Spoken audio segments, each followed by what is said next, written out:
Baik Ibu-Ibu, selamat merayakan Hari Kemerdekaan 17 Agustus ya, yang ke-76. Bukanlah waktu yang pendek bagi bangsa ini dan bukanlah waktu yang panjang di dalam ukuran perjalanan bangsa kita ya. Dan kalau sore hari ini kita ada bersama-sama, kita memiliki sebuah kebebasan untuk kita merayakan, itu adalah sebuah anugerah ya.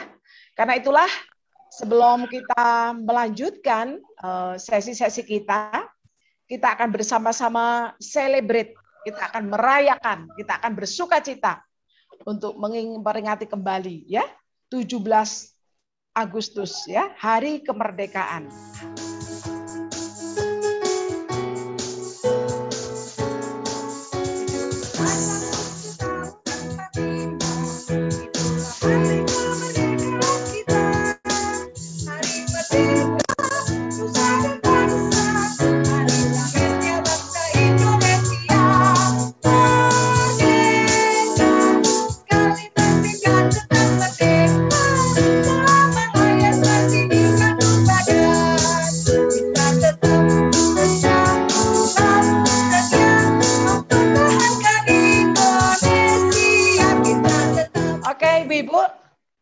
Sore hari ini kita akan menyatakan kecintaan kita, bukan hanya kita tetapi sekelompok ibu-ibu yang begitu dekat dengan pelayanan kita, yaitu Syakah Ministry. Kelompok ini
kita menyerahkan waktu kita kepada Bu Linda, ya kita akan bersama-sama menyanyikan, menikmati pujian dan menyanyi bersama-sama Indonesia Tanah Airku bersama.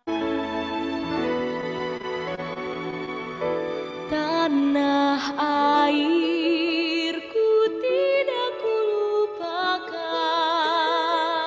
akan terkenal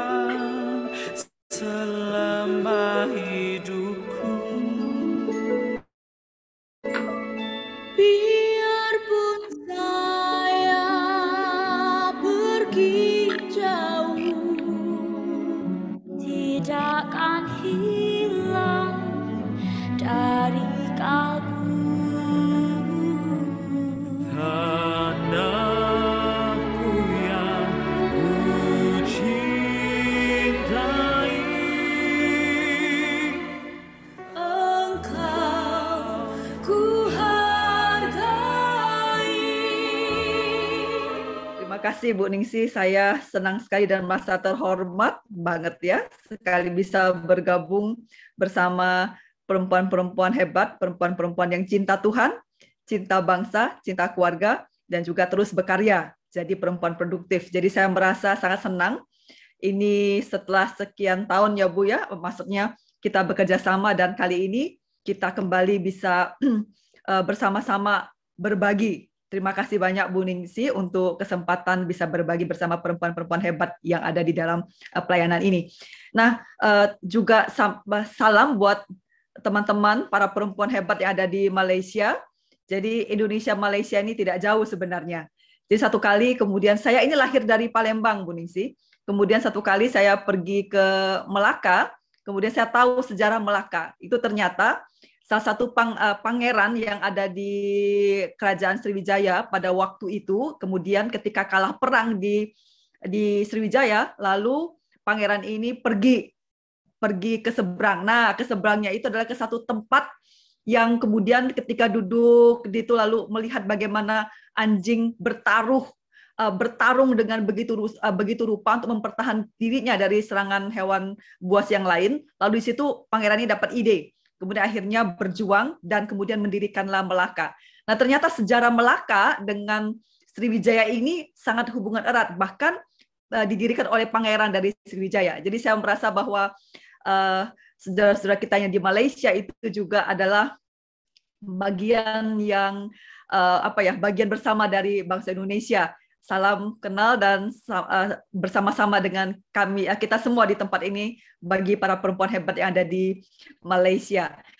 Terima kasih. Izinkan saya untuk bersama-sama hari ini kita akan berbicara tentang bagaimana kita mencintai bangsa kita, bangsa Indonesia. Kita lahir, kita tidak bisa minta kita lahir di mana, ya. Tiba-tiba saya lahir di Indonesia. Dan ibu-ibu semua juga lahir di Indonesia. Jadi itu bagian dari anugerah. Apa yang tidak bisa kita ubah, atau apa yang kita minta berikan kepada kita, saya pikir itu adalah anugerah. Betul nggak, ibu-ibu? Jadi kita tidak minta begitu, tapi itu diberikan. Lahir sebagai bangsa Indonesia, bagi saya itu adalah anugerah.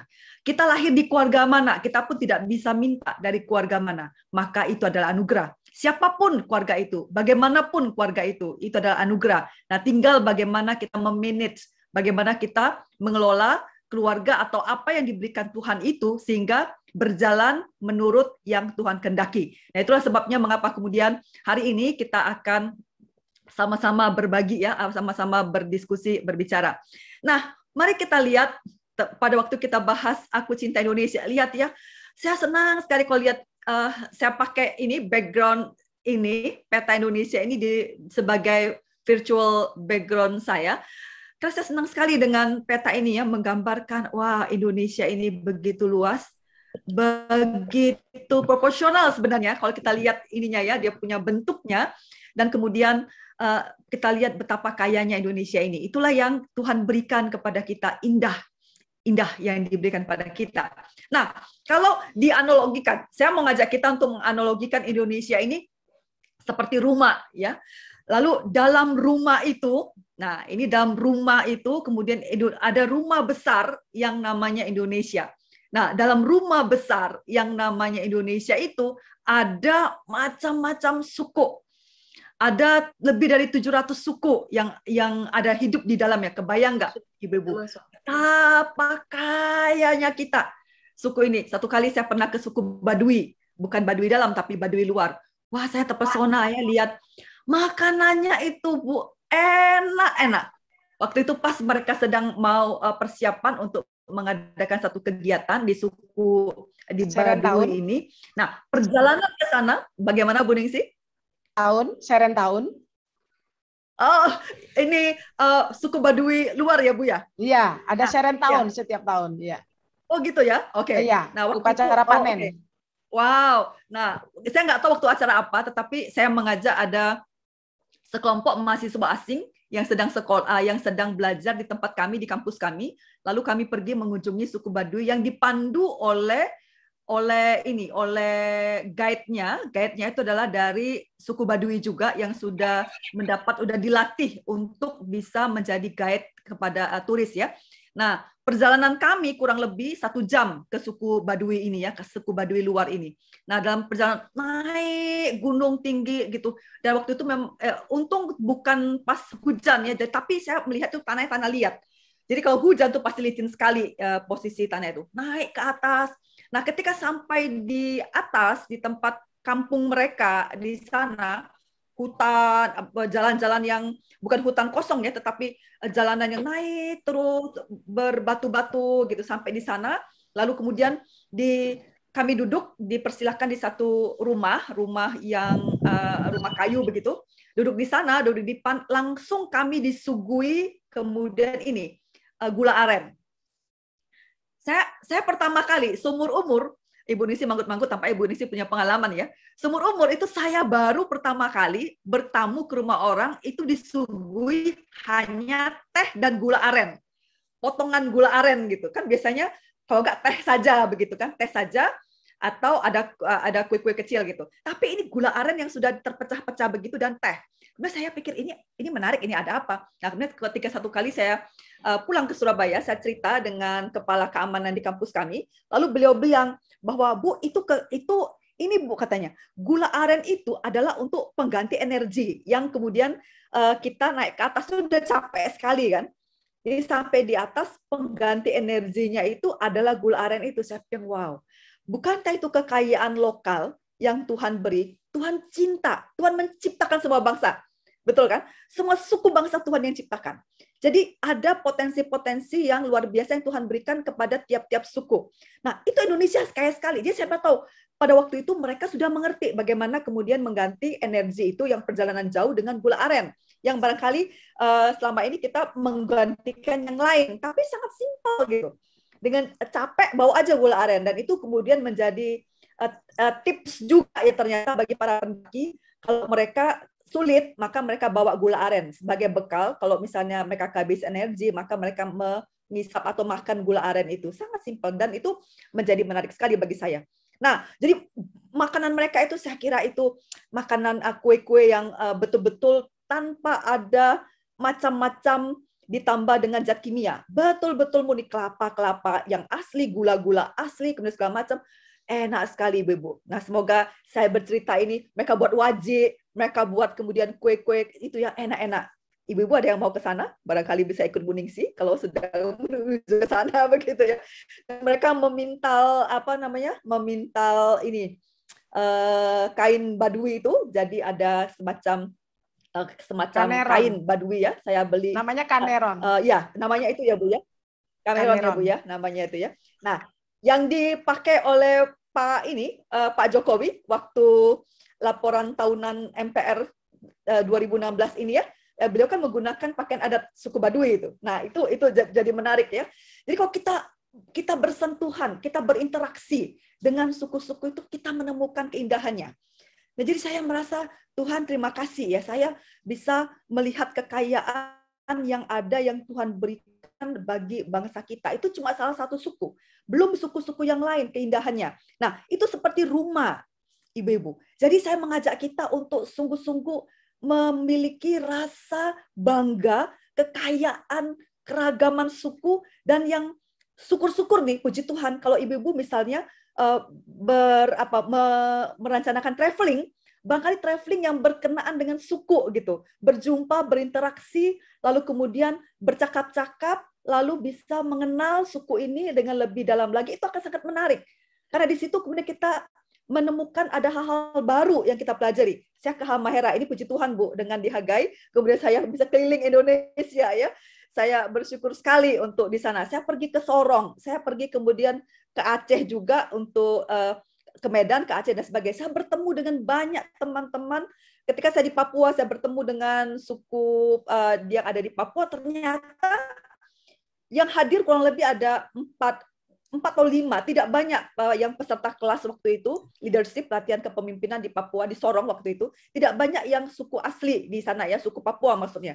Nah, lalu saya tanya, kenapa bayang saya nih, ketika saya ke Papua, maka pesertanya rata-rata Papua asli. Saya sudah senang sekali gitu. Ternyata tidak banyak. Lalu mereka bilang begini, sekarang suku mereka itu sudah semakin terpinggirkan, semakin naik ke gunung, karena mereka kalah bersaing dengan pembangunan. Jadi kemudian akhirnya mereka semakin naik, lalu semakin berkurang mereka yang ada di kota begitu. Nah di situ kemudian saya merasa, wah ini ya, ada pergumulan bagi teman-teman kita dan semakin terkesampingkan mereka di sana. Lalu di mana peran gereja di situ? Nah itu jadi pemikiran kita juga ya, bagaimana kita memberdayakan sesama yang Tuhan ciptakan, suku-suku yang ada yang Tuhan ciptakan. Jadi ibu-ibu itu menarik sekali. Waktu kita melihat berjumpa dengan suku-suku yang lain, kita akan melihat hikmat yang Tuhan berikan kepada mereka yang tidak terbayangkan, yang tidak terpikirkan. Kita merasa sudah maju gitu. Tapi di mereka itu ada dalam tanda petik kemajuan mereka sendiri, local wisdom yang Tuhan beri bagi mereka. Nah, inilah, jadi saya sendiri punya rencana, kalau Tuhan izinkan, saya bisa berjumpa dengan suku-suku yang ada di Indonesia. Itu pasti saya merasa saya akan bersyukur ya, berjumpa dengan mereka, bercakap-cakap dengan mereka, lalu menemukan hal-hal yang indah yang Tuhan berikan dalam kehidupan mereka, itu akan jadi indah sekali. Nah, selain daripada itu, dari orang-orangnya, suku-sukunya, rumah besar kita ini, Ibu, rumah besar kita ini, itu juga dari beragam kekayaan alam. Ini coklat ya. Ini coklat yang kita beli mahal dari Belgia. Ternyata Belgia itu import coklat bahan baku dari kita. Nah, di Jogja itu ada museum coklat. Di daerah Malaysia juga itu ada museum coklat. Saya pertama kali ke museum coklat itu di Malaysia. Lalu kemudian ternyata di Jogja, di kota Jogja itu ada museum coklat. Nah, silakan nih Ibu mau traveling bisa ke Jogja, di hasil coklat yang lokal begitu ya, dan enak begitu. Jadi bahkan coklatnya itu ada berbagai macam jenis, ada coklat yang kemudian dipisahkan dari ini ya, ada powder, coklat powder dan coklat yang betul-betul coklat begitu. Nah, jadi ini dua hal yang berbeda. Lalu kemudian ada coklat yang dipisahkan juga dari yang lemaknya gitu. Nah, yang lemaknya itu kemudian dipisahkan menjadi coklat yang kalau di Malaysia itu mereka memberi label coklat low kolesterol. Kan label itu menjadi menarik ya, coklat low kolesterol, karena mereka sudah buang atau sudah pisahkan yang bagian minyaknya itu. Nah, minyaknya itu bisa dibuat sabun, bisa dibuat hal-hal yang lain. Nah, saya lihat di Jogja belum sampai di situ, tetapi kemudian sudah ada di Bangkok. Kita luar biasa. Belum kekayaan ini, flora kita ya, kekayaan fauna, kekayaan alam, kekayaan laut kita, biota laut kita tuh luar biasa. Tambang di Sumsel, pemasok nikel dunia. Kemudian juga lihat cantiknya danau kita. Kalau kita pergi waktu itu saya pergi perbatasan antara Kota Mobagu ya, antara Kota Mobagu dengan di Kota Mobagu dan Bitung ya, Kota Mobagu. Nah, di sana itu perjalanan di sana itu ternyata indah sekali. Seperti yang di film-film di Eropa, ada danau, ada kemudian kayu yang ditaruh kayak semacam dermaga kecil begitu kan, danau di depan saya itu semacam bukit, indah sekali. Saya pikir Indonesia ini kayak, cuma di mana letak masalahnya? Tidak dikelola dengan baik atau kurang dikelola dengan baik. Maka di sini sebenarnya bagian dari kita melihat kekayaan Indonesia ya. Belum lagi kemudian kita lihat hal yang lain, misalnya tadi ya saya sudah mengatakan suku-suku yang ada di Indonesia. Ibu bisa kebayang? Kita ada di tempat yang sangat kaya raya. Dan di rumah ini, rumah besar inilah Tuhan tempatkan kita. Di rumah besar inilah Tuhan jadikan kita bagian dari rumah besar ini. Sekarang, rumah besar ini jadi indah, rumah besar ini jadi enak dihuni, rumah besar ini jadi tempat di mana kita bisa saling berbagi. Rumah besar ini di mana kita bisa saling menikmati kekayaannya, itu tergantung kita. Tergantung kita. Tergantung bagaimana kita mengelolanya. Nah, yang menarik Ibu-ibu, ini Presiden Soekarno ini luar biasa ini ya, betapa beliau itu menghargai perempuan ya dalam banyak hal, dalam banyak pengertian, menghargai perempuan dalam banyak pengertian. Nah, ada satu pengertian di sini yang saya pikir yang positif, itu adalah begini. Beliau menulis buku yang berjudul Sarina. Bentar ya. Nah, beliau menulis buku yang berjudul Sarinah. Di halaman 293 dari buku ini, Soekarno menulis begini. Wanita Indonesia, kewajibanmu telah terang. Sekarang ikutlah serta mutlak dalam usaha menyelamatkan Republik. Dan nanti jika Republik telah selamat, ikutlah serta mutlak dalam usaha menyusun negara nasional. Jangan ketinggalan di dalam revolusi nasional ini, dari awal sampai akhirnya. Dan jangan ketinggalan pula nanti di dalam usaha menyusun masyarakat keadilan sosial dan kesejahteraan sosial. Di dalam masyarakat keadilan sosial dan kesejahteraan sosial itulah engkau nanti menjadi wanita yang bahagia, wanita yang merdeka. Ibu-ibu, lihat tidak? Proklamator kita, Bung Karno, itu sudah punya pemikiran bahwa penghuni rumah ini, penghuni yang nama Indonesia, itu selain daripada laki-laki, itu ada perempuan yang sangat punya pengaruh. Sangat punya kemampuan untuk bisa menjadikan rumah ini rumah yang nyaman. Saya kadang-kadang suka dicurhati oleh bapak-bapak ya. Dan mereka ada Bu Miatang di sini. Tampaknya Bu Miatang juga bisa jadi menjadi tempat curhat, atau Bu Ningsi juga begitu ya. Ada bapak-bapak yang curhat dengan saya mengatakan bahwa kalau misalnya di rumah itu tuh sangat butuh istri. Istrilah yang membuat rumah itu menjadi rumah yang nyaman gitu. Istrilah yang membuat rumah itu menjadi tempat yang enak untuk pulang. Karena apa? Ketika pulang itu suasananya nyaman. Jadi perempuan itu berperan besar. Nah, ibu-ibu, dengan pemikiran seperti itu, dengan pengalaman seperti itu, dengan kebiasaan-kebiasaan yang sudah dididik dalam masyarakat Indonesia, ya, di mana kemudian perempuan itu punya peran besar, maka rumah ini adalah bagian dari tanggung jawab perempuan, bagian dari perempuan bagaimana bisa menjadikan rumah ini rumah yang indah. Rumah yang di dalamnya orang bahagia. Rumah yang di dalamnya kemudian orang bisa bersuka cita, bisa tinggal di rumah yang indah ini. Itu adalah salah satu peran yang diberikan kepada perempuan. Ini sejalan, atau ini juga yang dikatakan oleh Soekarno. Ini bukan yang kemudian Tuhan bilang kepada kita ketika Allah menciptakan laki-laki dan perempuan di dalam Kejadian 1 ayat 26 sampai 28, bukankah Tuhan memberkati laki-laki dan perempuan, diberkatinya mereka. Kemudian Allah memerintahkan mereka untuk mengelola apa yang Tuhan sudah berikan. Dan berarti mengelola ini bukan hanya diberikan kepada laki-laki, tetapi juga perempuan. Mengelola ini bukan hanya berkat, itu bukannya diberikan kepada laki-laki, tapi juga pada perempuan. Jadi Allah memberkati laki-laki dan perempuan. Allah menugaskan laki-laki dan perempuan bagaimana mengelola alam ini. Nah, itu sebabnya mengapa ketika Tuhan menaruh kita di Indonesia, ketika kemudian Tuhan menaruh kita di rumah ini, ketika Tuhan menciptakan kita dan menaruh kita di rumah ini, itu adalah tempat di mana Tuhan inginkan untuk kita mengelola apa yang Tuhan berikan kepada kita di rumah ini. Nah, jadi inilah yang menjadi ini ya, dasar kita berpijak mengapa kita cinta Indonesia. Karena Tuhan beri. Bagi saya apa yang Tuhan beri itu adalah sesuatu yang pasti baik. Mengapa kita cinta Indonesia? Karena di dalam rumah ini kita punya peran besar. Rumah ini menjadi indah atau rumah ini menjadi tidak indah, itu adalah tergantung bagaimana di dalamnya selain ada laki-laki, tapi juga ada perempuan yang bisa membuat rumah ini menjadi indah. Nah, kalau begitu bagaimana?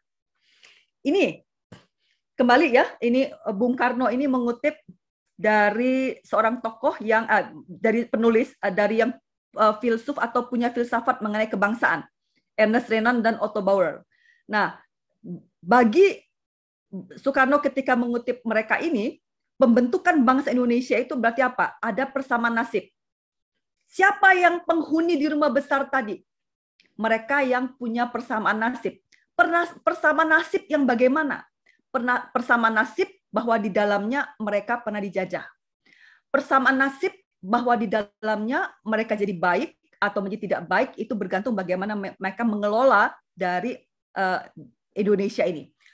Persamaan nasib bahwa mereka ada di tanah yang sama, ada di rumah yang sama, Jadi sama nasibnya di rumah itu. Jadi bagaimana mereka mengelola rumah itu adalah tanggung jawab bersama. Kemudian yang berikut adalah kesepakatan untuk membangun bangsa yang bersatu. Jadi yang disebut bahasa Indonesia itu adalah orang-orang yang bersepakat untuk membangun bangsa yang bersatu. Nah, jadi ibu-ibu, pemikiran tentang mayoritas minoritas itu betul-betul perlu kita lepas dari pemikiran kita.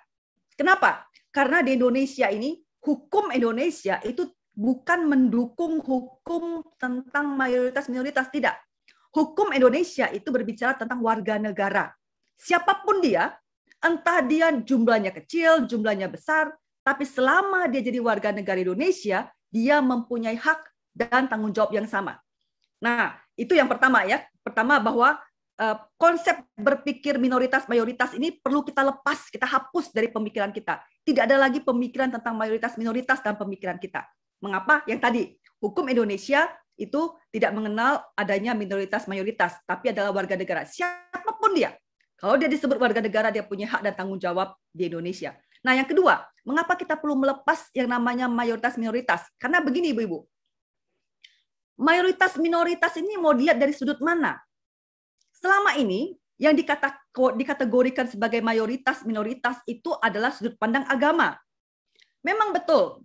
Sudut pandang agama itu adalah misalnya ya kita mengatakan Kristen minoritas karena jumlahnya lebih kecil daripada teman-teman Muslim yang mayoritas. Oke, itu kalau dilihat dari sudut pandang agama. Bagaimana kalau dilihat dari sudut pandang suku misalnya? Nah, sudut pandang suku, maka kita lihat suku terbesar di Indonesia adalah suku Jawa. Suku Sunda begitu kan. Suku Tionghoa itu urutan ke-15 berdasarkan sensus 2010. Nah, sensus 2020 ini masih belum keluar datanya. Tapi berdasarkan sensus 2010 suku yang terbesar adalah Jawa, kemudian ada Sunda, ada Madura juga, kemudian Tionghoa itu urutan ke-15. Nah, itu berdasarkan suku, berarti suku yang dilihat adalah mayoritas adalah suku Jawa. Apalagi yang kita bisa lihat sudut pandangnya. Misalnya, sudut pandangnya itu dari luas daerah. Luas daerah timur yang rata-rata adalah dihuni atau beragama Kristen ya. Kemudian barat ini rata-rata dihuni oleh kemudian kelompok Muslim. Itu pun juga tidak bisa dikategorikan semua kan. Jadi ada tempat-tempat yang kemudian banyak atau daerah-daerah yang bisa dilihat itu adalah mayoritas Kristen, mayoritas kemudian yang Muslim atau Buddhis atau Hindu, misalnya Bali Hindu gitu. Nah, kalau kita mau lihat dari sudut pandang lokasi, sudut pandang luas tanah, sudut pandang kemudian dari sudut pandang penempatan terhadap pulau-pulau yang ada di Indonesia, ada 17.000 pulau-pulau yang ada di Indonesia ini ya. Nah, kemudian dari situ, maka kita mau lihat mana yang mau dikatakan mayoritas minoritas. Jadi mayoritas minoritas itu bisa dilihat dari agama, bisa dilihat dari suku, bisa lihat dari luas daerah, bisa lihat dari tingkat pendidikan, bisa lihat dari tingkat ekonomi, atau apapun. Nah, jadi berdasarkan ini, maka pada waktu kita ngomong tentang mayoritas minoritas, itu tidak relevan hanya dilihat dari sudut pandang agama. Tetapi dia adalah warga negara Indonesia. Maka ibu-ibu saya menganjurkan kepada kita untuk kemudian untuk berpikir atau untuk melihat tidak lagi berpikir atau tidak lagi mengidentifikasikan diri sebagai minoritas. Saya hampir tidak pernah mengidentifikasi atau bahkan tidak pernah mengidentifikasi diri saya sebagai minoritas. Kalau mau dilihat, bayangkan saya sudah Chinese ya, Chinese, kemudian perempuan, lalu single, belum menikah, kemudian setelah itu saya juga Kristen, ya kan? Lalu apalagi ya? Nah, ada banyak minoritas yang mungkin ada di dalam diri saya, tapi saya tidak pernah melakukan itu. Saya tidak pernah berpikir saya minoritas. Saya berpikir adalah saya pribadi yang Tuhan ciptakan. Saya adalah warga negara Indonesia. Saya bertanggung jawab terhadap bagaimana Indonesia ini ada. Saya bertanggung jawab untuk membangun rumah besar Indonesia itu menjadi lebih baik. Maka kemudian itu yang membuat saya berani untuk bersikap, bertindak. Karena apa? Tuhan ciptakan saya warga negara Indonesia, saya punya hak dan tanggung jawab yang sama. Nah, jadi itu ibu-ibu.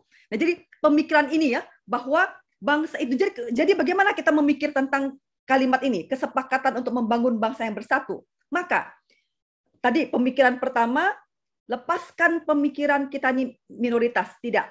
Kita adalah warga negara Indonesia. Tidak ada lagi pemikiran mayoritas minoritas. Dan yang kedua adalah bahwa Indonesia ini itu dibentuk oleh, bukan hanya terdiri dari. Nah, apa bedanya pengkalimatannya ini ibu-ibu? Begini, kalau dia terdiri dari, ya sudah, terdiri dari A, B, C, D. Kalau misalnya E-nya lepas, ya enggak apa-apa. Kan masih ada A, B, C, D. Kan begitu ya. Yang namanya terdiri dari itu, ya 1, 2, 3, 4, 5. Kalau 6-nya 1, 2, 3, 4, 5. 5 dilepas, kan masih 1, 2, 3, 4. Itu kok pemikiran terdiri dari. Tapi kok pemikiran itu adalah dibentuk oleh, ya dibentuk oleh, maka sekecil apapun fungsinya, karena dia dibentuk oleh, maka dia akan mempengaruhi bentuk itu. Misalnya apa ya? Misalnya kemudian kita lihat ada vas bunga. Vas bunga yang indah itu terbentuk atau dibentuk dari bunga. Ada bunga anggrek, ada bunga misalnya ada bunga lili, ada bunga krisantum, bunga sedap malam, segala macam. Seandainya kalau ada satu bunga misalnya bunga atau rumput ya atau apa ya namanya itu yang suka jadikan ini ya kayak semacam daunnya gitu ya. Seandainya kemudian ya yang penting kan ada bunga sedap malam, yang penting kan ada bunga mawar, yang penting kan ada bunga anjelir atau bunga aster. Kalau nggak ada daun ya nggak apa-apa, lepas aja begitu. Pengaruh nggak terhadap keindahan satu buket bunga? Pengaruh bukan? Walaupun dia hanya mungkin daun gitu. Tapi ketika itu tidak ada, itu akan mempengaruhi buket bunga, akan mempengaruhi bentuk bunga itu. Nah, seperti itu juga. Indonesia itu dibentuk oleh beragam suku, dibentuk oleh kemudian beragam agama yang ada. Jadi kalau misalnya satu saja tidak dianggap lagi, itu berarti bentukan yang tadi sudah bukan lagi bentukan yang tadi, sudah berubah bentuk. Nah, itulah disebut dengan Indonesia. Maka Indonesia itu adalah kesepakatan bersama untuk membangun bangsa yang bersatu. Oleh sebab itu, kesepakatan ini ibu-ibu, itu perlu kita pikir baik-baik, jaga baik-baik. Kenapa? Misalnya begini, ibu-ibu coba ingat lagi ya, kapan kata Indonesia ini mulai dipopulerkan dalam rangka kebangsaan? Ibu-ibu bisa buka chatnya nih, bisa bisa unmute. Saya mau tanya nih kepada ibu-ibu, kapan kata Indonesia ini mulai dimunculkan dalam konteks rasa kebangsaan? Kapan pertama kali kata Indonesia ini dimunculkan dalam konteks rasa kebangsaan? Dalam Sumpah Pemuda. Sumpah Pemuda, terima kasih. Wah, ini nggak tahu nih, kalau dalam pertemuan sehari ini bisa dapat hadiah nih ya. Kalau Zoom begini saya tidak tahu nih ya. Lina ya? Oh iya. Merdeka, tahun 45. Oh, oke. Ada 45, ada 1928 gitu. Mana yang lebih dahulu? 28. 1928. Kebayang nggak ibu-ibu? Ini saya mendapatkan inspirasi ini ketika saya hadir dalam acaranya Institut Leimena ya. Menarik sekali yang mereka sampaikan. Lalu mereka sampaikan begini, bahwa bayangkan Indonesia itu bentukannya itu dari apa? Dari ide. Tahun 1928 sudah ada ide tentang Indonesia, dikatakan tanah air satu, tanah air Indonesia, berbangsa satu, bangsa Indonesia, berbahasa satu, bahasa Indonesia. 1928 sudah ada enggak ibu-ibu Indonesia? Sudah ada enggak sih bangsa Indonesia? Sudah ada enggak sih? Sudah ada belum yang namanya negara Indonesia tahun 1928? Sudah belum? Sudah ada, belum merdeka. Belum kan? Waktu itu kan masih Hindia Belanda. Jadi kita itu kan masih dikuasai kolonial. Beberapa lokasi, terutama Jawa, menurut ahli sejarah agak keberatan kalau dikatakan bahwa Indonesia dijajah oleh kolonial. Kapan hari kemudian saya bertemu dengan ahli sejarah, lalu beliau mengatakan saya tidak setuju itu karena kolonial itu tidak menguasai seluruh Indonesia dalam konteks pada zaman itu. Pada waktu itu Indonesia belum ada. Yang ada adalah Hindia Belanda, negara atau daerah-daerah yang dikuasai oleh Hindia Belanda. Dan pada waktu itu kan masih konsep kerajaan. Kerajaan ini, kerajaan itu, kerajaan ini, begitu kan. Jadi masing-masing ada kerajaan. Belum ada Indonesia yang utuh, itu belum ada. Nah baru kemudian 1928 itu ada utusan-utusan para pemuda. Dan pemuda ini usianya 20-an. Wah, ini luar biasa ya. Usia 20-an begitu. Mereka masih kuliah, masih kemudian lagi berjuang dengan studi mereka, dengan penghidupan mereka. Tetapi mereka sudah punya gagasan, sudah punya ide bahwa kemudian mereka ingin punya bahasa yang tanah air yang sama, punya kemudian bahasa yang sama, punya kemudian bangsa yang sama, yaitu Indonesia. Pada waktu itu belum ada Indonesia. Indonesia baru ada tahun 1945, 17 Agustus 1945 yang kita baru peringati 3 hari yang lalu gitu kan, ke 76 tahun baru ada. Nah, jadi ibu-ibu ada gap. Dari tahun 1928 sampai tahun 1945 itu ada gap. Dari mulai ide itu muncul sampai kemudian terwujudkan 1945 itu ada gap tahun begitu kan. Tapi itu jalan. Ada kemudian itu berjalan dengan baik ya, berjalan dengan maksudnya ide itu terus muncul. Nah, ke depan apakah Indonesia akan tetap ada? Kita tidak tahu. Kita lihat ya, Rusia yang dulu terdiri dari negara bagian, itu kemudian pisah-pisah sendiri kapan hari. Satu hari ketika ada pertemuan Haga Internasional, saya sekamar dengan seorang yang dari negara Belarus. Terus ketika disebut, karena itu adalah negara bagian dari Rusia, maka disebut Belarusia, dia keberatan. Dia bilang, tidak, jangan sebut kami Belarusia, tapi kami adalah Belarus. Dia keberatan kalau disebut sebagai negara Belarusia, karena dia tidak mau dikategorikan, diidentifikasikan sebagai bagian dari negara Rusia. Bayangkan ibu-ibu. Nah, itu berarti apa? Itu ada kesepakatan yang pecah, atau tidak lagi sepakat.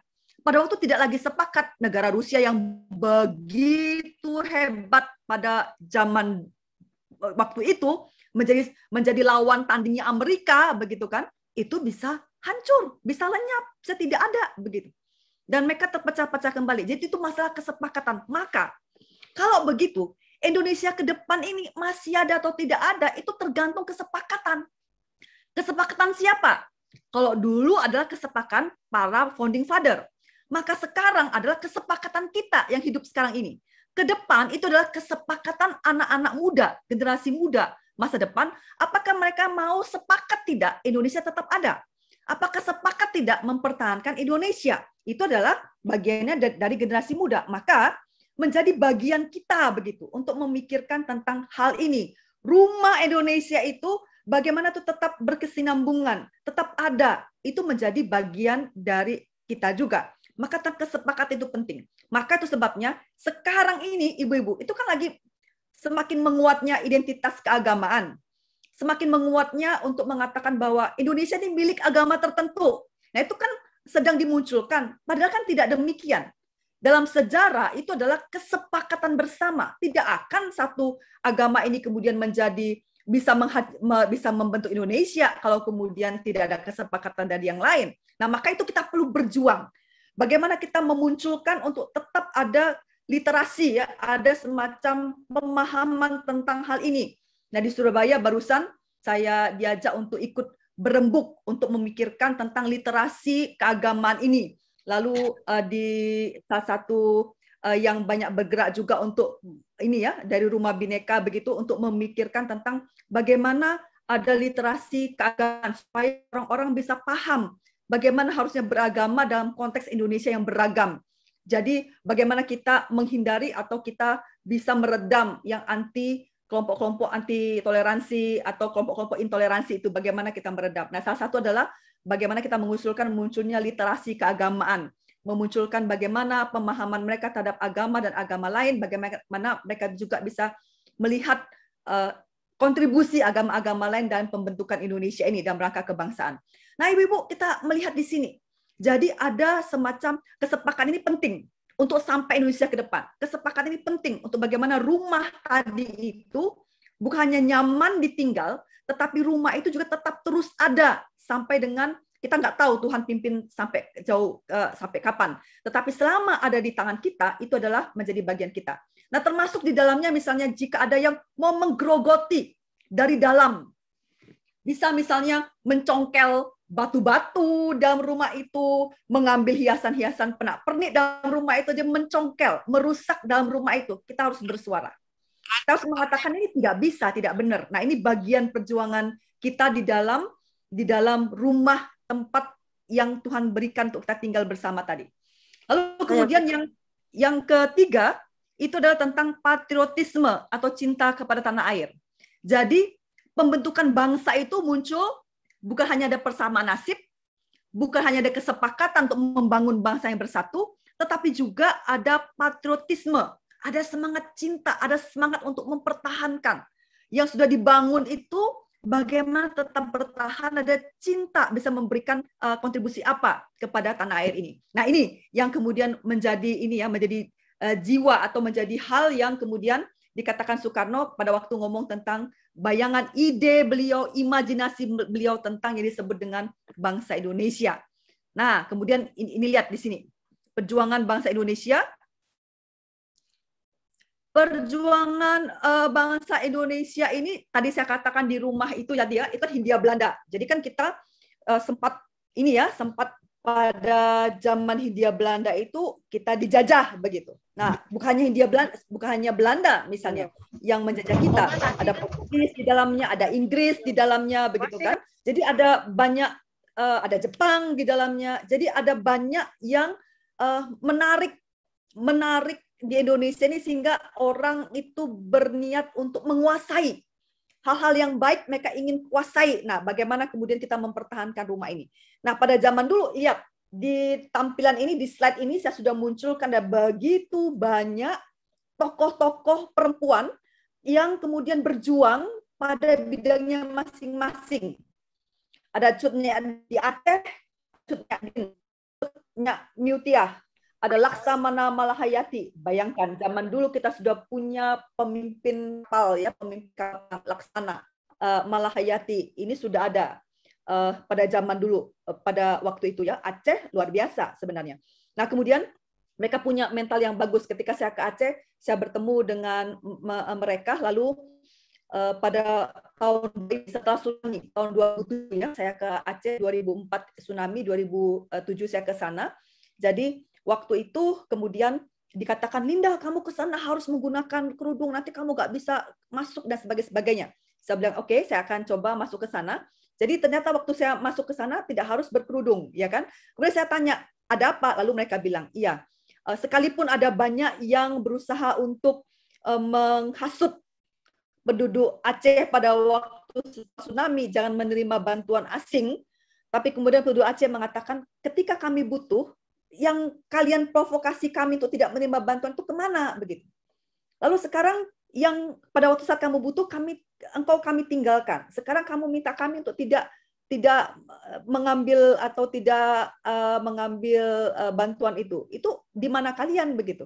Nah, jadi pada masa itu kebaikan hati yang mereka terima itu membuat mereka akhirnya terbuka untuk melihat bahwa bantuan-bantuan asing itu bukan musuh. Tapi asing itu adalah bagian dari kemudian menolong mereka untuk bisa survive di sana. Nah, pada zaman itu. Nah, itu sebabnya Ibu-ibu, betul kata firman Tuhan.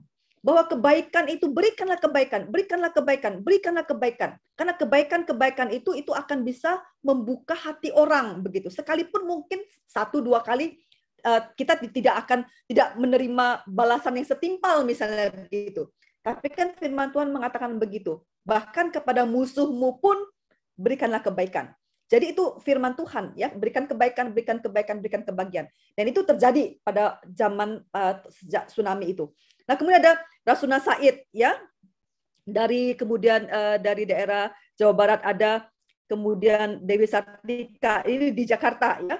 Ada Jalan Rasuna Said di Jakarta. Ada R.A. Kartini, ada Opu Daeng Risaju gitu kan. Ada Bu Mariam Maramis. Kemudian ada juga dari Christina Tiahahu di daerah Ambon sana ya.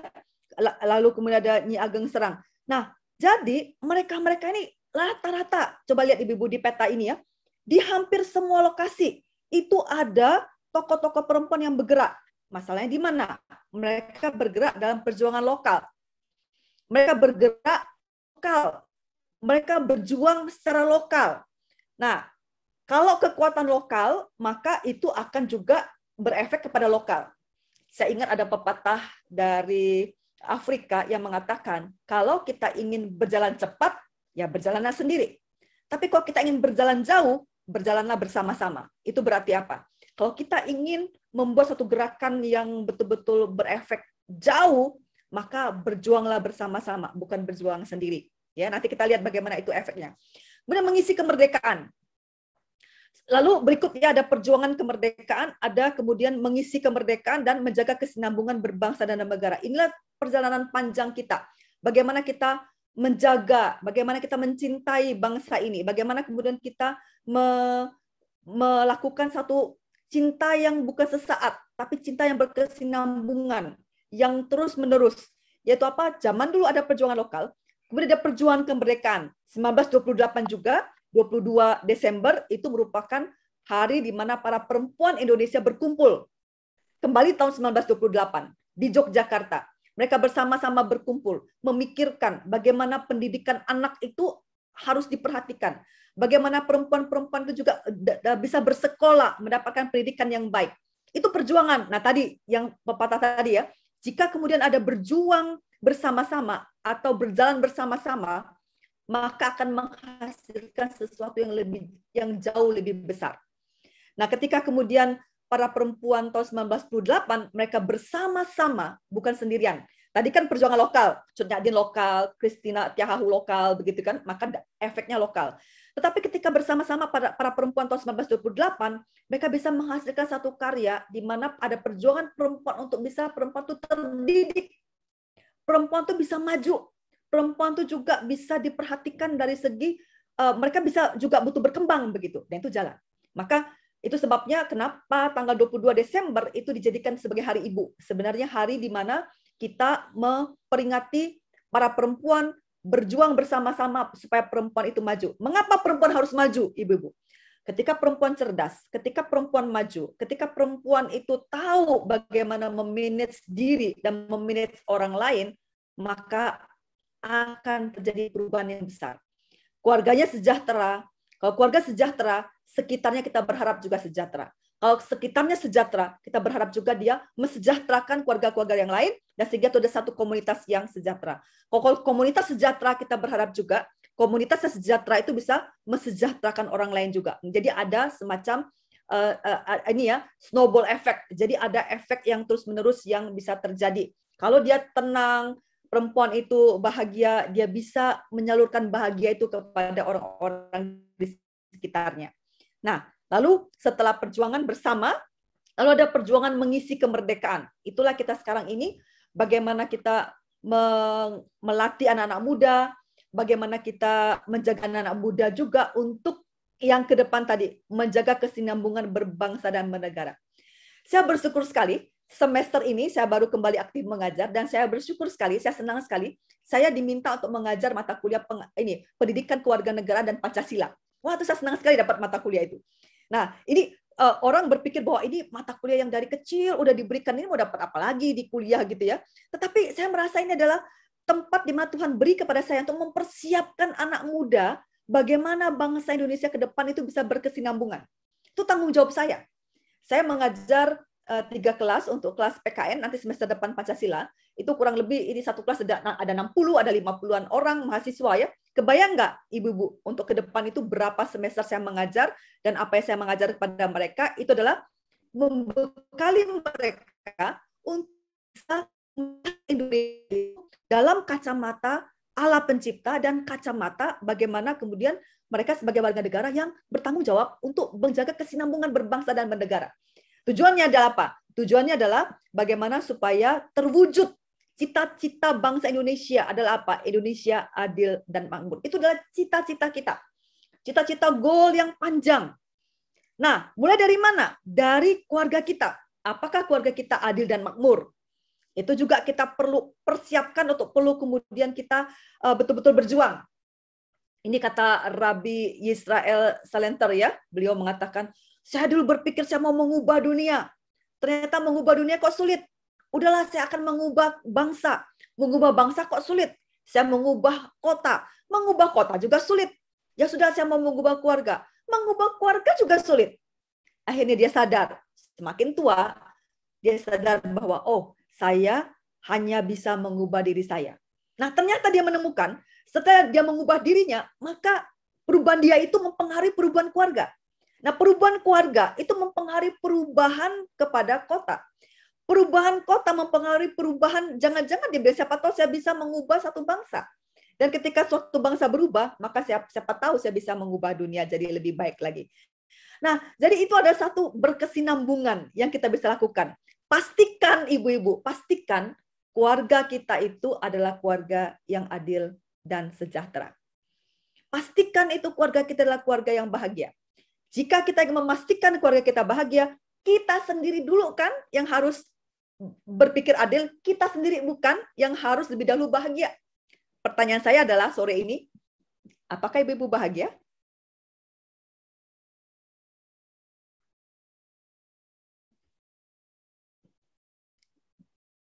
Pertanyaan yang mendasar, apakah ibu-ibu bahagia?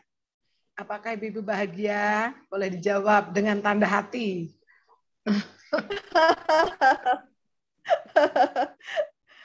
Ya, dengan ya, itu apakah ibu-ibu bahagia? Karena bahagia itu menular. Jadi saya percaya bahagia itu menular. Dari mana sumber bahagia kita?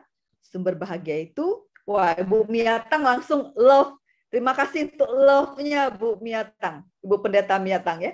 Nah, dari mana kemudian sumber bahagia kita?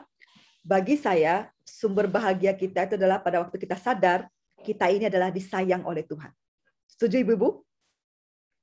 Kita disayang oleh Tuhan.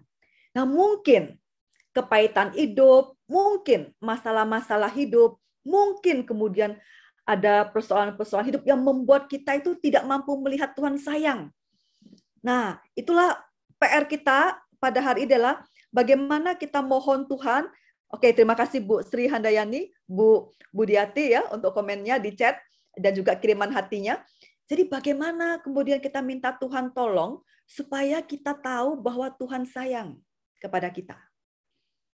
Kayak pacar begitu ya, bagaimana? Coba kalau misalnya ibu-ibu dulu, saya nggak tahu ya, suami sekarang apa dulu pacar yang paling disayang dulu gitu kan. Apakah ibu-ibu pernah ingat bahwa satu kali pacar ibu sayang sama ibu? Jadi gini, ibu-ibu merasa sangat disayang oleh pacar. Nah, waktu ibu-ibu kemudian mengingat, wah saya disayang sekali pacar. Senyum kan? Kadang-kadang saya pikir keluarga itu adalah ide Tuhan. Keluarga itu bukan ide manusia loh ibu-ibu. Pembentukan keluarga, pernikahan itu bukan ide manusia. Pernikahan itu adalah ide Allah. Mengapa? Dari pernikahan itu kita bisa merasakan bagaimana Allah mengasihi kita. Nah, sekalipun bagi saya yang single ya, saya bisa merasakan bagaimana Tuhan itu menyayangi saya. Ingat itu saja, saya sungguh bersyukur. Dari mana tahu Tuhan sayang? Saya hitung kebaikan-kebaikan Tuhan. Saya hitung pemeliharaan Tuhan. Saya hitung bahwa aduh Tuhan luar biasa. Jadi hal-hal yang mungkin kelihatannya jelek, tetapi di dalamnya itu saya bisa melihat bahwa wah, kalau bukan Tuhan izinkan dalam tanda petik peristiwa tidak enak ini terjadi, saya mungkin akan begini-begini tidak bisa melihat kebaikan Tuhan.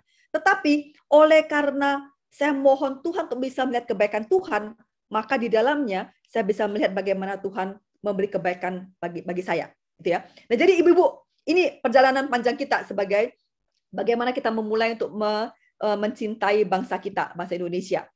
Nah, persoalannya ibu-ibu ya, begini. Ini ada hal yang menarik nih, saya dapat dari data kita ya. Kemudian kata data. Ini ada data ini berdasarkan Oke, saya terima kasih dapat love juga dari Bu Aning Purustati nih. Terima kasih, Bu. Nah, data yang saya dapatkan ini pengguna media berdasarkan umur dan gender. Kita lihat ya. Ini laki-laki.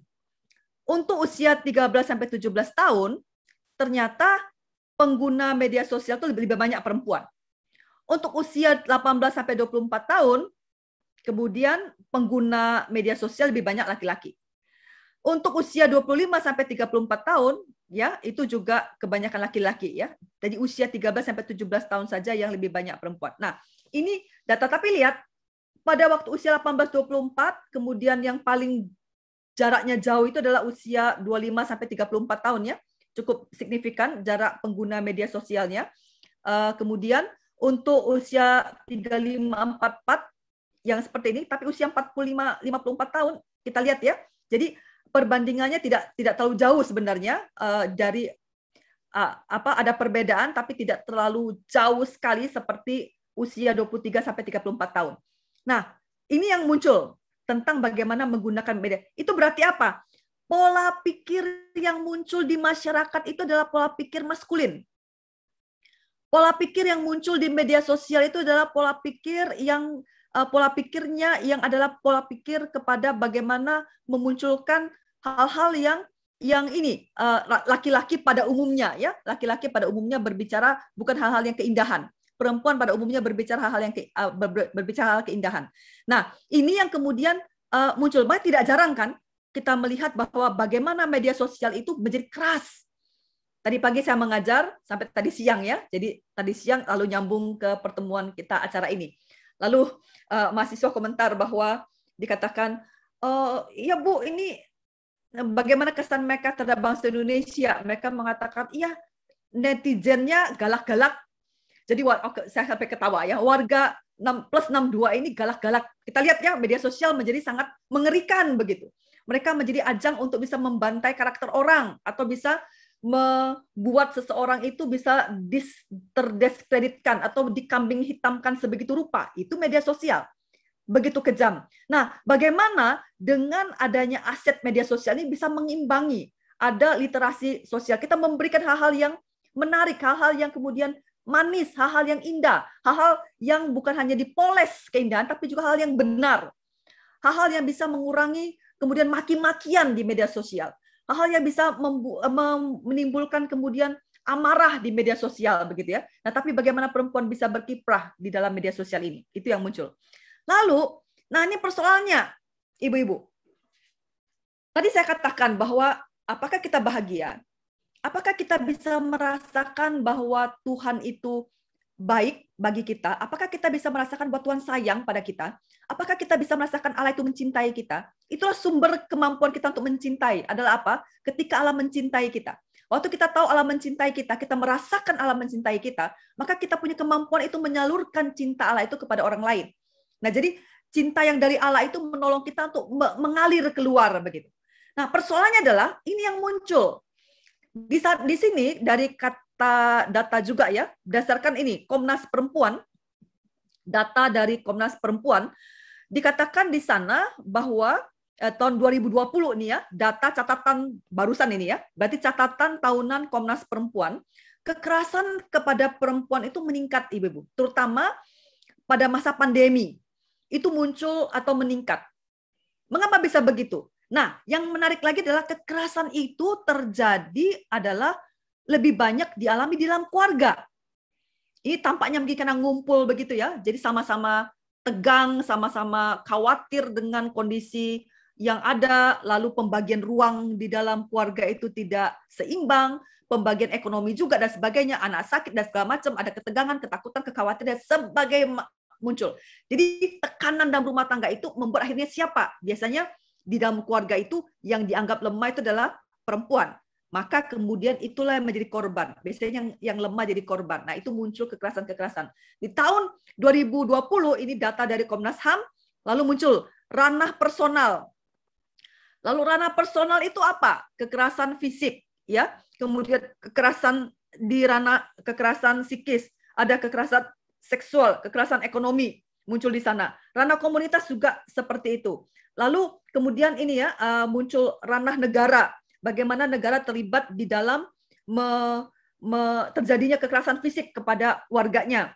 Bagaimana kemudian negara terlibat di dalam kekerasan psikis, ada penekanan, intimidasi, dan seterusnya. Nah, ini kita lihat. Ada ranah personal, ada ranah komunitas, ada ranah di mana negara ikut berperan di dalam kemudian membuat terjadinya kekerasan terhadap perempuan. Dan itu muncul. Ini data. Nah, kalau sudah ada data begini, ibu-ibu, bagaimana kita bisa merasakan Allah itu baik? Kalau sudah mengalami kekerasan begini, baik itu kekerasan fisik, psikis, seksual, ekonomi, bagaimana kita bisa merasakan Allah itu baik? Dan bahkan yang lebih menyedihkan lagi, menurut data ini juga dikatakan bahwa yang cukup banyak mengalami kekerasan ternyata mana? Perempuan yang berpendidikan. Nah, ini kan menarik ya datanya ya. dikatakan di sana bahwa dari hasil survei, perempuan yang berpendidikan itu ternyata mengalami selain tingkat stres, tapi juga mengalami tingkat kekerasan yang lebih tinggi daripada perempuan yang tidak berpendidikan. Yang kedua, kemudian perempuan yang berpendidikan juga mengalami stres yang lebih tinggi di tempat kerja dibandingkan perempuan yang tidak berpendidikan. Lalu perempuan yang kemudian di kota itu lebih mengalami tindakan kekerasan dibandingkan perempuan yang di desa. Nah, apa yang kita bisa baca dari data ini? Itu menunjukkan bahwa apa? Ketika perempuan itu berdaya, ketika perempuan itu mampu mengelola dirinya dengan baik, itu bisa dianggap ancaman, bisa dianggap sebagai gangguan bagi pihak laki-laki. Nah, kalau sudah diancam, kalau sudah terancam, bagi laki-laki yang kurang kompeten, bagi laki-laki yang kurang mampu, ya, kurang kompeten, pada waktu dia merasa terancam kedudukannya, maka pada waktu itu dia akan memainkan kekerasan. Maka bagi saya, ini saya ngomong ya, kapan saya tulis di sosial media saya, bagi saya, laki-laki pelaku kekerasan itu menunjukkan dia inkompeten. Laki-laki yang melakukan kekerasan itu berarti menunjukkan bahwa dia tidak kompeten. Oleh sebab itu dia perlu ada penyaluran bagaimana mendominasi perempuan. Kalau dia tidak bisa dengan kemampuan yang lain, maka dia akan gunakan kekerasan, ibu-ibu. Nah, disinilah kemudian perlunya kita mendidik anak-anak laki-laki kita. Bagaimana, itulah sebabnya, bagaimana baik laki-laki maupun perempuan, itu perlu sama-sama diberdayakan. Perlu sama-sama dikembangkan. Perlu bersama-sama mereka feeling content. Perlu bersama-sama mereka merasakan bahwa aku bersyukur dengan keadaanku, yang lain bukan ancaman. Perempuan tidak menganggap laki-laki sebagai ancaman. Laki-laki pun tidak menganggap perempuan sebagai ancaman. Nah, relasi seperti ini perlu dibangun dan dimulai dari keluarga. Nah, maka disitulah kemudian kita baru bisa mengembangkan kehidupan-kehidupan yang lebih saling melengkapi, bukan saling menghadang ya, atau menghalang, tetapi saling melengkapi. Itulah pergumulan kita. Berkompetisi. Ya, oke. Bukan saling berkompetisi. Ya, terima kasih. Jangan saling berkompetisi, tapi saling komplementer gitu ya, saling melengkapi. Jadi saling membangun, saling melengkapi. Itu yang saya lakukan. Ketika laki-laki hebat, silakan. Mereka maju, puji Tuhan. Begitu. Kita punya bagian yang lain. Nah, di sini letak di mana keluarga mengajarkan kepada laki-laki untuk punya kepribadian seperti itu, termasuk anaknya laki-laki, termasuk anaknya perempuan, ya, bisa bersama-sama. Saya di kelas yang mengajarkan itu di kelas pengantar kajian gender, bagaimana perempuan dan laki-laki itu bisa saling melengkapi, saling membangun, bukan berkompetisi tadi istilahnya Bu Ningsi, atau mereka saling menjegal satu dengan yang lain tapi saling melengkapi. Nah, ibu-ibu, ini yang muncul di kita ya, lalu data yang muncul. Nah, lalu ini yang saya tadi katakan, bahwa ini ya, menurut pendidikan, jadi prevalensi kekerasan pada perempuan selama hidupnya, ini data tahun 2016 ya, lalu dimunculkan tahun 2017. Lihat, menurut pendidikan, semakin tinggi perempuan itu berpendidikan, semakin dia berpotensi mengalami kekerasan. Menyedihkan ya. Nah, tapi ini realita yang muncul yang ada di masyarakat. Coba kalau kita lihat, kekerasan apa saja? Bisa kekerasan fisik, kekerasan psikis, kekerasan seksual, atau kekerasan ekonomi. Misalnya, dia disuruh kerja sama jenisnya, tapi diberi gaji yang lebih rendah daripada laki-laki. Itu bisa muncul seperti itu. Itu juga kekerasan ekonomi namanya.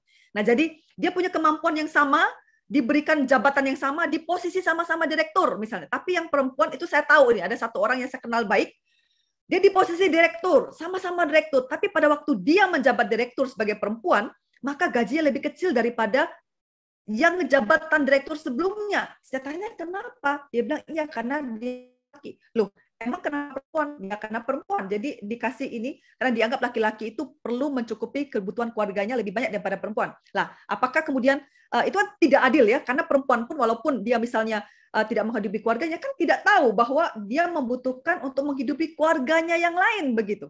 Ini sama-sama membutuhkan keuangan. Jadi ketika ada perbedaan gaji hanya karena dia laki-laki dan perempuan pada posisi yang sama, itu berarti terjadi bentuk kekerasan secara ekonomi kepada perempuan yang berpendidikan. Nah, ini yang muncul ibu-ibu di antara kita ya. Nah, ini kondisi masyarakat. Waktu kita ngomong tentang cinta Indonesia, ini realita di masyarakat. Ini bagaimana kita harus menghadapinya. Nah, ini menarik. Ada satu anak muda, sekarang dia di Amerika ya, studi di Amerika. Ini anak muda nih pinter banget ya. Namanya Audrey, nama ininya Yu Jiahui ya. Nah, dia termasuk dalam 70 ikon berprestasi Indonesia.